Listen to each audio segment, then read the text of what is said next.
So I think as we've kind of been chatting about this question, one of the big things for us over the last year has been discernment and learning to hear God's voice in a way that we hadn't before. So we had some big kind of life decisions and paths ahead of us that we had to choose and directions we had to go. And previously, when we've had things like that, we felt like we've had a really clear direction and we've known it in ourselves, and it's come through prophetic words or just our own sense of discernment. But our decisions that we had to make didn't really come that way this time. So we really had to lean into God and into community in a different way than we had done before. So rather than hearing things for ourselves, we felt like God was really leading us in a journey to discern with others in this community and to step outside of just our own selves and really learn to hear and to process and to discern and to trust with people in our community, with each other, with family, in a different way than we had done before. And that's where we kind of found our answers, was through a different discerning of God's voice than we had before.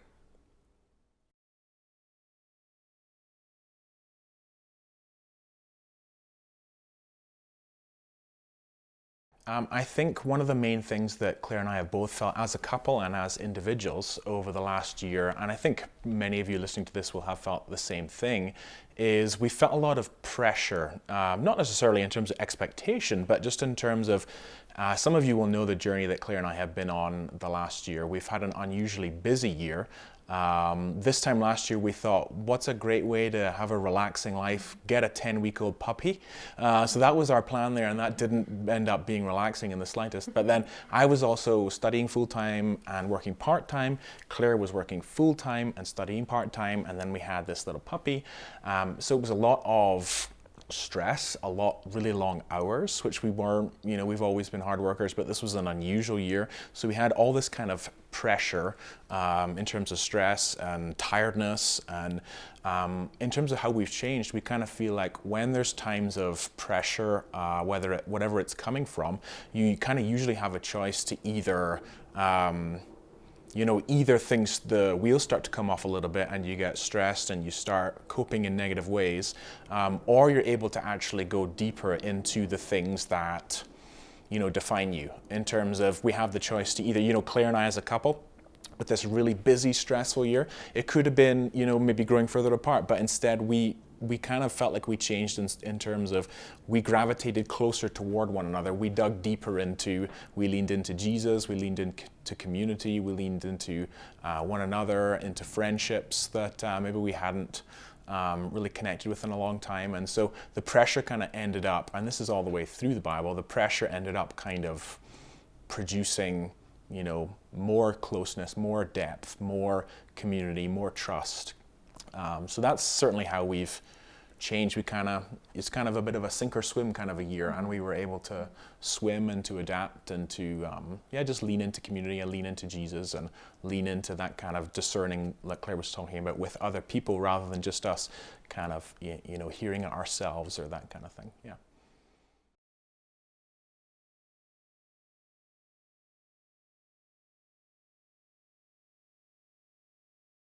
I think when we were faced with this choice, so we had these extra pressures, these external things, and I think we've all had them in whatever sense. We really tried to do things differently than we had in the past, and to really intentionally connect with community and reach out when time felt kind of scarce and when energy levels and all of those things felt difficult. We knew that we needed to lean on community to hear God, and we had these external things that were quite pressured, and then we also had things like we had to make decisions about where we were going to live and what it was going to look like, and we were feeling God calling us in a different direction than previously maybe had done, and all of these things were coming up. And so our biggest learning, and what we'd encourage, I guess, folk from what we've experienced and part of what God's taught us this year, is really to actively find people that you can walk this journey with, and be open and be vulnerable and be honest. And for us it was also a little bit of a frustrating journey, and Todd has been one of those people that's been on the journey with us, and we continuously are so grateful for his patience, because we've had a lot of back and forth. I think the there can be a tendency to feel like I want to, open up in community when things are right or when things are sorted or when I have it all organized in my mind. But that wasn't the process for us. Like, we very much had to invite people in along the journey, and that can be tiring and confusing and, different things along the way. But it's been something that's brought such richness and such life to us, and has really been an example of how the body should live and work together. And so that would be one of our encouragements, I think, would be to find those people that you can walk the journey with, and to not feel like you have to wait until things are good or until you've got right answers, to allow people in on the journey, and then to reciprocate that and to be on the journey with other people when things aren't quite sorted out or they don't quite make sense, to kind of just partner with each other and be honest with that throughout whatever your journey of discernment or figuring things out looks like.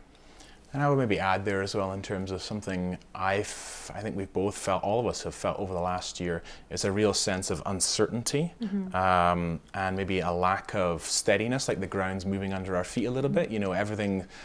It's been a very different year. It's been a very unusual year. And so in terms of our word of encouragement, I would just maybe remind folk that that's one of the beautiful things about the Christian faith, is that the centerpiece of our life is immovable. Throughout the Old Testament, God being described as rock, like a rock, in terms of this kind of immovable foundation. And I've been so grateful just in my own relationship with God and in community. Like, there are parts of the Christian's life that are immovable and they don't change regardless of what externally is happening. And so I would just say that by way of reminder that maybe you feel a bit like me, maybe you feel a bit disorientated, especially for all of our youth and stuff who have kind of had this online education for an entire year, and it's so you feel really disorientated maybe, and just that's the beauty of our faith, that Jesus is immovable, and he never changes, and he never goes this way or that way. It's always steady and a place to stand.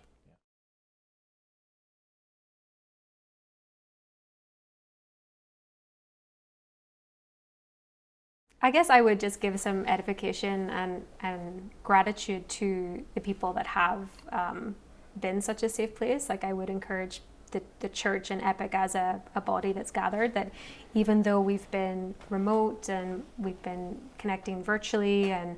when we have connected in person, it's been stilted and distant and all of those kind of things. And so I guess that reminder, and we've heard it before, like not neglecting meeting together,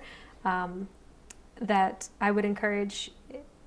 Epic and I guess just edify them that they have been a real support for us, and that this community has brought us life and encouragement and support, and have been sounding boards for us as we've been processing, and haven't grown weary in our decision making and in all that comes with just living life with other people. And again, similar to what I said earlier, I would encourage you to be brave and to find people. It doesn't have to be everybody, but to find folk that you feel like you want to invite into the journey of hearing God's voice in your own life. Because it's not just sharing kind of how you're feeling, but I guess for us more specifically, it was a journey of discernment, and so we brought other people into that journey with us. And so we thank the people that walk that with us, and I would encourage folk to reach out and to find those people, and to bring the body into those kind of decision making or discerning journeys that you might be on. Yeah, and another thing I've been thinking and reflecting on is that just the idea that it's possible to be a churchgoer your entire life, and yet to never really become a part of a community in a kind of really more open kind of way, where you're really entrusting yourself to the community, where you're really kind of letting your guard down and saying, okay, I don't just come here on a Sunday, this is my people, this is my community, that idea of being a body. And I would just encourage Epic that Epic isn't perfect, no church on this planet is perfect, but it's a beautiful kind of imperfect place where despite all of our flaws and the way we frustrate each other and the way we mess up and stuff like that, it's a place where you can be a part of a body where you're not just showing up for 2 hours on a Sunday. You can let your guard down and be known, and really be a part of a community, like the whole Epic thing of life on life discipleship. I feel really fresh energy about that whole idea, in terms of, I don't want to just have a peripheral kind of surface level, I really want to be a part of a community. So yeah, I would encourage Epic that is the kind of place that's actually possible in this community, and I'm really thankful for that.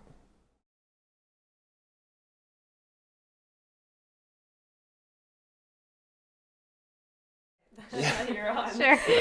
This elongated, like, years-long goodbye that we told you we were leaving a long time ago and haven't quite left yet. Yeah, it's been we were just joking here with people here, it's been the most elongated goodbye of all time, which has now turned into a not goodbye, surprise. Yeah, so Claire's been talking a lot about discernment, and we've been especially with Todd, but we've been on this really kind of soul-searching kind of journey of discernment, because last year we were all set to head to Ontario because I was going to be studying, and then the pandemic persisted and persisted, and I'm now finished my studies, never set foot in the building of the place I was studying. But all that to say that we are remaining in Calgary for a good chunk longer, and we're really excited to continue to be, like I was talking about, a part of this community, the Vineyard community in Calgary. So sorry guys, but you're stuck with us for another chunk of time. But we're actually really thankful, and God's opened doors, and we feel really good about the decision, and yeah, we're happy to keep sharing life with you guys, and we're excited about what that might look like.